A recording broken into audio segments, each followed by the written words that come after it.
we have a thing called health care that you may hear is percolating on the outside as we discuss. And I think it's going to come out. Obamacare is a disaster. It's dead. We will hopefully get something done, and it'll be something with heart and very meaningful. That was the president earlier today promising a health care bill with heart to replace Obamacare. Here now with Reaction Health and Human Services Secretary Tom Price. So you have 4 senators now that have spoken out again. Good to see you.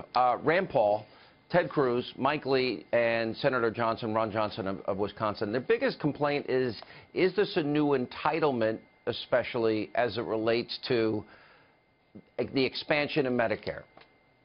Medicaid. I don't believe so at all. And what you're seeing is a movement now toward a system that will allow patients and families and doctors to make decisions, that will allow states the kind of flexibility to set up the Medicaid program as they deem to be most appropriate, which is much more responsive to those folks in their states. Give greater choices to patients. What kind of coverage do they want for themselves? We'll make certain that every single American has the opportunity to purchase the kind of coverage that they want, and we'll provide a transition to this system that the president is absolutely adamant makes it so that individuals are able to prepare for whatever the new plan is and whatever the more responsive plan is. Yeah, for example, it repeals the taxes, but at least for the first few years, the subsidies continue. And I know Rand was saying, why not stop that now?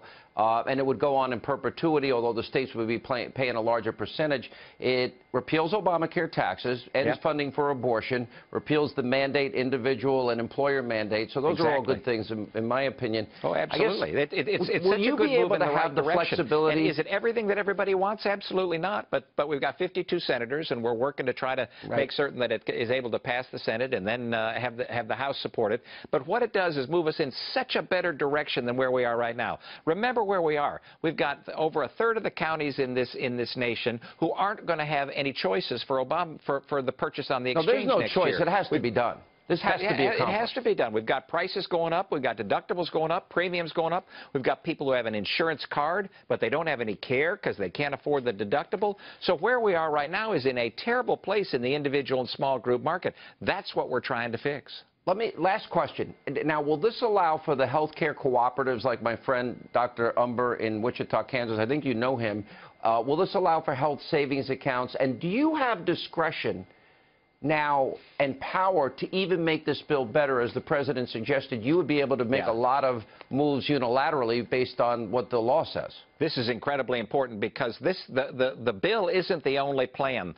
The plan includes the kinds of things that we're able to do and are trying to do as we speak right now at the department to give states greater flexibility, to make it so that folks are able to purchase that kind of cooperative coverage that they desire for themselves. To again, make it so that the Medicaid system is responsive to individuals in states because the states are designing it, not having Washington dictate to folks what kind of program they must have. So you take the entire holistic plan, the entire constellation of activities, and we're moving in such a better direction on health care. The American people are going to be appreciative of the fact that they're going to be the ones in charge, not Washington, D.C.